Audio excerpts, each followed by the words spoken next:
janvier 1948, nous franchissons le cercle polaire. Paul-Émile Victor était, dès son plus jeune âge, vraiment très enfant, bon, il a grandi dans le Jura et il avait toujours des rêves d'aventure, d'évasion en fait. Et c'est comme ça que dès l'âge de 12 ans, il avait dans sa mansarde, dans sa petite cabane qu'il s'était fait, une carte du monde où il y avait une croix sur le Groenland et une croix sur la Polynésie. Et 2 autres expéditions avant la guerre. En 1947, Paul-Émile Victor a créé les expéditions polaires françaises et donc il a pu amener la France à être présente, scientifiquement parlant, dans la région polaire nord, mais aussi dans la région polaire sud. Mon père passait par la Polynésie pour pouvoir aller en Australie et en Tasmanie pour reprendre le bateau et arriver vers l'Antarctique. Donc c'était un passage qu'il faisait depuis des années déjà, mais en 65 avec ma mère Colette, ma mère a acheté le Motutane à Bora Bora. Ils se sont installés définitivement au Motutane en 75 je crois. Pour avoir le temps de vivre, de parler.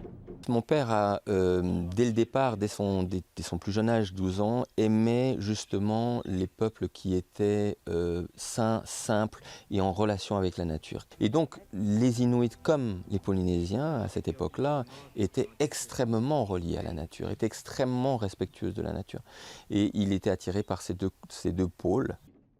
Les gens venaient au Motutane, à Bora Bora, le voir M. Paul-Émile Victor pour pouvoir lui poser des questions sur, justement, c'était devenu un philosophe, c'était devenu quelque chose d'une sorte de puits de savoir, une sorte d'encyclopédie vivante.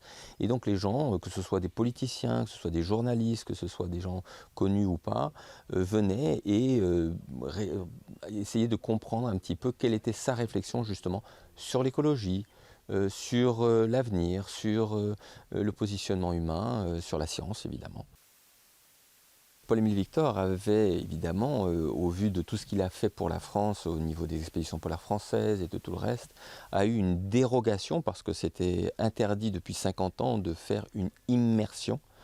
Donc il a eu l'autorisation du gouvernement français et polynésien que son corps soit immergé au large de Bora Bora, entre Bora Bora et Maupiti, dans la partie la plus profonde de l'océan Pacifique.